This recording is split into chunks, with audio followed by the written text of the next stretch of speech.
I need that money. I really, really do. I need that money. I really need that money. Really need that money. I need that money. I really, really do. I need that money. I really need that money.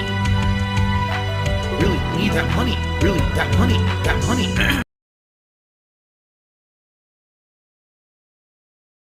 Is I just want to kind of summarize quickly some of the points I made.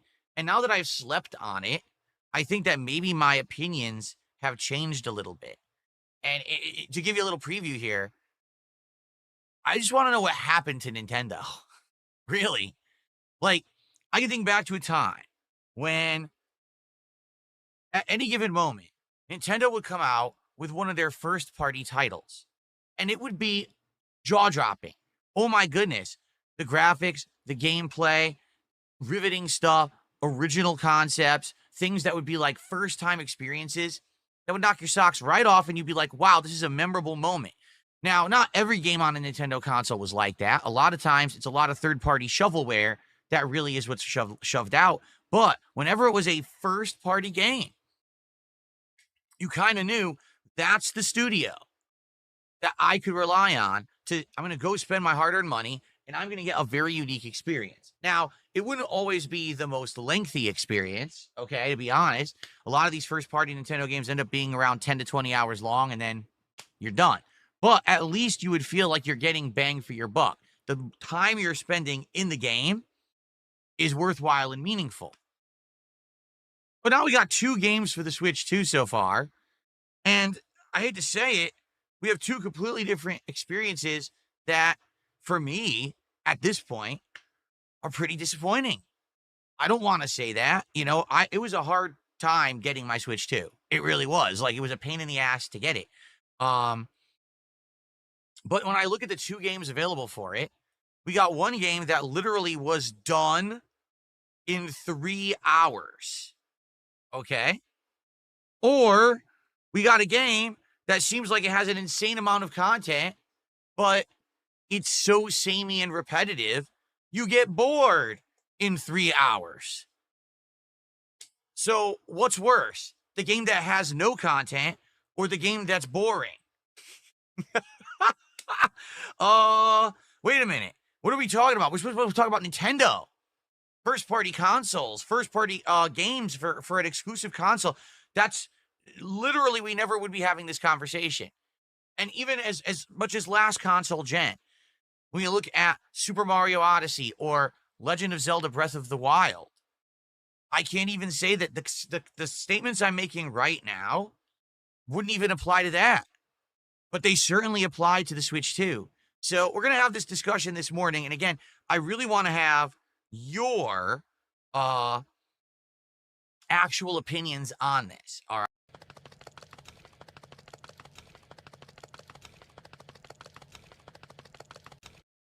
The DK Bananza stream, if you can believe it. Hot new release day. Let's play it all day. Can't even hit a support goal for it because people are bored. I think that speaks volumes. You know what I mean? If I can hit support goals for Death Stranding 2, GTA 4, driving a truck in Truck Sim, but the brand new Nintendo game people lost interest in within 2 streams, that speaks volumes, okay? Anyway, hasn't always had the best console launches. Let's put it that way. Switch 1, when it launched, also did not have a super stellar lineup. In fact, the best game for Switch 1 at launch was Zelda Breath of the Wild, and that game was also on the Wii U. So it didn't matter if you had the Switch or not, you could still play the game. That's not much of a system seller. You know what I'm saying? I remember that first year of Switch, like, I didn't really feel like the Switch had anything good until Mario Odyssey. Seriously. Like, I remember, I thought Breath of the Wild was good, but I was playing it on Wii U because my Switch had broken. Then when I got my Switch back, I got a new one. I played games like ARMS, and that game was a humongous, ridiculous, underwhelming joke.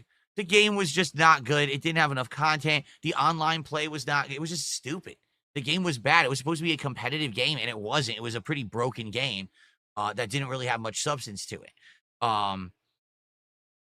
I'm trying to remember, all the different things that I played that first year, but the only game at this point, in 2025, here we are 8 years later, the only game that stands out in my mind was Super Mario Odyssey.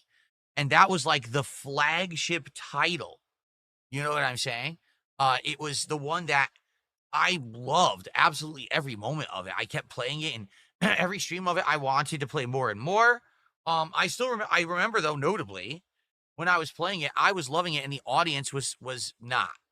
This audience, I hate to say it, guys, you guys are just not in love with first party Nintendo. You never have been. I have been. It's whenever I play a major first party Nintendo game, so for example, Super Mario Wonder, or a new Kirby game, a new Smash Brothers, a new Mario Kart. You get hype for like one stream, and then for some reason, the audience just kind of like falls off and isn't that interested. I don't know why. I love these games. I find them very entertaining and creative and fun, but in general, my audience has just never been in love with Nintendo. In fact, I think of all the game playthroughs I remember of doing Nintendo, the only one that I remember people loved all the way through was Super Mario World Co-op that I did emulated on PC because it wasn't even available on a console back in the day. And that was like 12 years ago. Like that was the best one that I've ever did. Outside of that, I think I remember everyone would always complain, you know? Rabid following from a certain group of fans and gamers that think that everything Nintendo does is the absolute best on the planet and that their shit doesn't stink. And it's hard to deal with that. It really is. It's bizarre because I've now been a YouTuber for 17 years, almost 18. This fall will be 18 years I've been a YouTuber, okay? And I've seen highs and lows. I've seen good and bad. And I'm always honest with you guys about that. I've seen Nintendo do some amazing things, and I've seen them do some boneheaded, dumb things as well. I feel like I should be able to talk about it, but it seems like whenever you come out and criticize Nintendo, it's as if like you're committing blasphemy and now, you need to be burned at the stake. But I'm just speaking truths here. Things that I'm seeing, factual observations. What's wrong with that? Whoa, you're just a hater. You don't like Nintendo. No, I do like Nintendo. That's the problem, is that I actually really like Nintendo and I like to see them succeed. I said that Super Mario Odyssey was the best game of 2017, and everyone told me I was wrong. But I don't care. I liked it that much. So now, 8 years later, it's the next console launch. We're a month and a half in, and I am completely and utterly underwhelmed at this point. All right? I am. Like, I'm watching this game, I'm playing it, and I'm like, what is going on with Donkey Kong Bonanza? I'm playing Mario Kart, and I'm just frustrated that this is what's happened to this franchise. Like, what happened to the days when you could buy a new Nintendo game and first of all, whenever you bought a new Nintendo game, it was like a magical moment, kind of like when a new big Disney thing would happen back in the day. Like, seriously, Nintendo was synonymous with video games, like Disney was synonymous with like a new movie or a new franchise or something that was happening, right? And so a new Mario, a new Donkey Kong, wow, a new Smash Brothers, a new Mario Kart, a new Kirby, a new this, a new that. You get super pumped for it. And then you would play it, and those early hours of wonderment when you're playing something new and amazing, and it truly feels like it's something original, right? And now, things are just so different.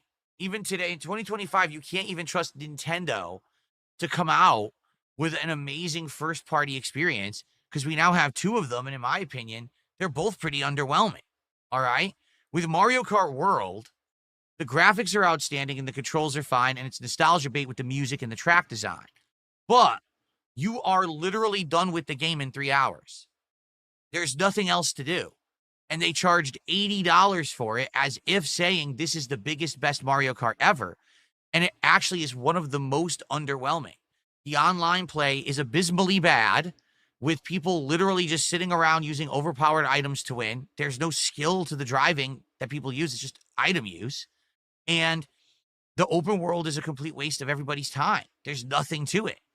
They should have been good, but instead, it was just a big disappointment. I played 6 hours of Donkey Kong Bonanza, and the entire time that I've played it, all you do is you scan with sonar and you collect items.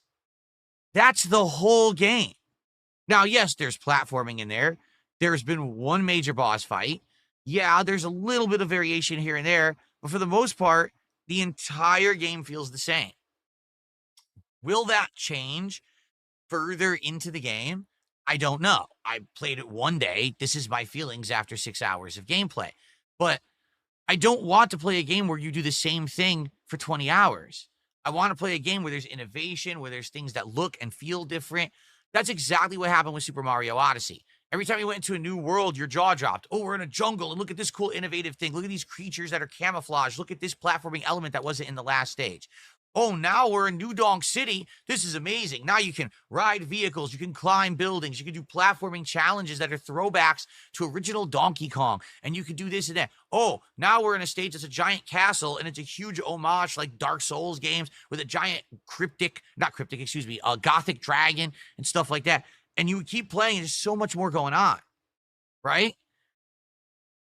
Like I said in the video I put out last night, when I was playing Super Mario Odyssey, there wasn't a moment when I felt like, man, I am so bored because this is the same as the last 3 stages, and I just don't feel like anything new is going on, right? With this game, I was about 4 hours in. So I had beaten the first world, and I fought the first boss. I'm like, okay. As soon as I got to that second world, okay, and I started looking around, I'm like, so this is the map. And you start clapping, and like, okay, it's the same items. And you start putting, you're like, wow, it's the same thing.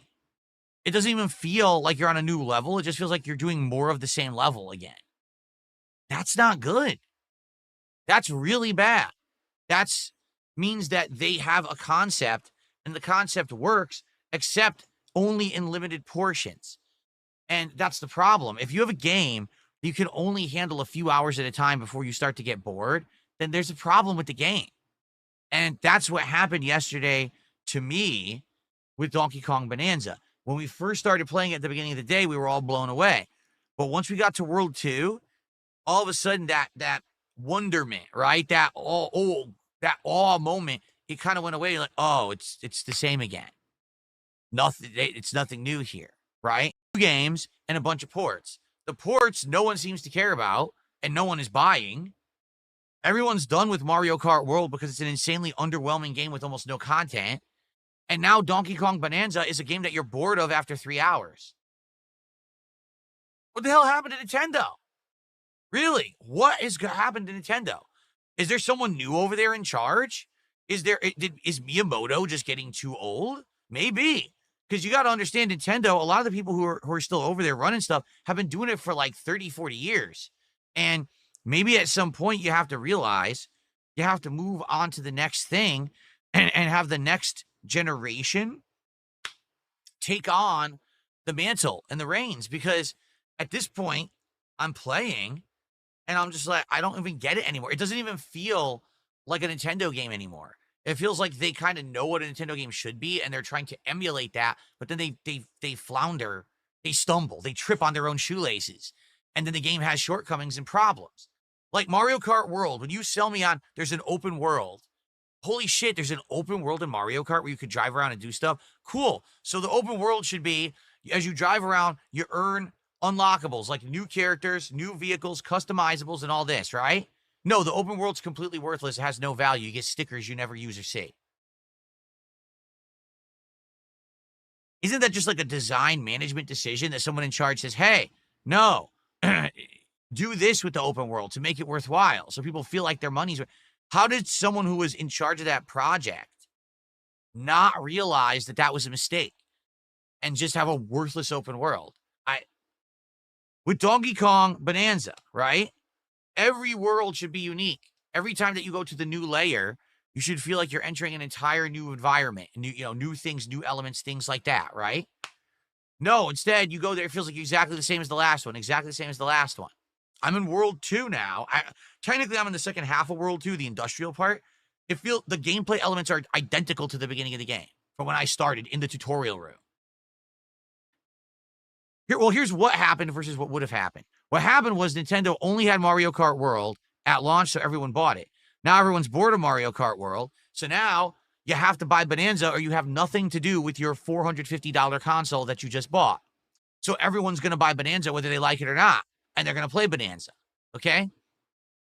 If Nintendo on release day had actually released Mario Kart World and Bonanza at the same time, you would have had a selection of games to buy.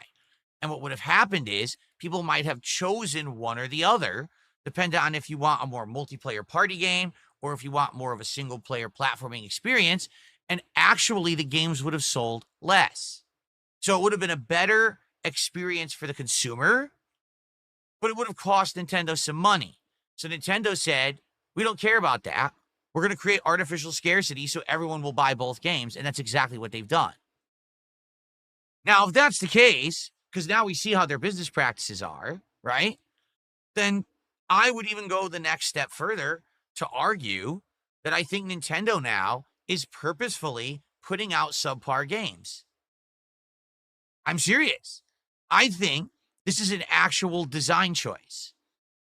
Nintendo knows that they now have an installed base of customers that will buy everything they sell, that will buy every game they put out, as long as they do it according to this kind of artificial scarcity schedule. They want you to feel like you're special because you got a Switch 2 and you can play every new Switch 2 game. You're part of the in crowd. You're part of the selected group, right? Much like this is exactly how Apple used to do it. Okay? That's exactly how Apple was. It's hard to get an Apple device on launch day. You're hip if you get it. It's expensive. You got to wait in line. You got to reserve. Everything's proprietary. Oh, but look, me, I got my iPod. I got my AirBuds. I got my freaking iPhone, my new freaking laptop, MacBook, right? Look at me. I'm so cool. So you feel like you're a part of a movement rather than just a consumer of an electronic. And I feel like that's exactly what Nintendo is now doing. Instead of being the lead of a cultural thing of video games, they just want to be the company that's hip and cool that you need to have their products. And they're going to have this kind of strategy to make that happen. This whole thing this year has been a savvy move. There is a good reason, a very good reason why we don't have a release date for Metroid Prime 4 yet. From all reports, the game is going to release this year, but we don't have any information about the game. It's being done on purpose. Trust me. And I even wouldn't be surprised if there's another game, first-party game, that's going to drop before Metroid Prime 4. And the thing is, everyone wants Metroid Prime 4, but there's not going to be any other games for Switch 2. So whether or not you want it, you're still going to buy whatever that new game is because you have a Switch 2 and it's just sitting there collecting dust and you want to use it and you don't want it to be worthless. You don't want to feel like you had an investment in something that's not useful to you. So whatever game it is that Nintendo drops, it may not even be a ultra popular franchise. You're going to buy it because you want to be part of the hit movement. Oh, I have the Switch 2. Look, I got the new Switch 2 game and I want to be using my console, right? I don't know what it's going to be. Now, I know for a lot of people, this is hard to hear. They don't want to hear it. They want to believe that Nintendo is like the best gaming company ever, and they're above criticism and above reproach, and they have the best of intentions for everyone. They're just a company, just like every other company. They're out to make money. They're out to please people who are in positions of power. I don't know if they're publicly traded and they have shareholders. I don't know that, but that's all they are. They're just a company like any other company. They're not some, oh, we're better than them. You know what I'm saying? Kind of a deal. They're not any better than another company. They do things differently. That's for sure. But I don't think like we should be ignoring the fact that this year we're seeing a lot of things out of Nintendo that should be criticized. Okay. Right now, I was expecting Bananza to be this incredible, blow you away style game like Odyssey was. And instead, it's kind of like you're going to a restaurant and you're sitting down to eat a gourmet meal and you've heard so much about this restaurant, everyone raves about it, and you know you're going to pay more to eat there.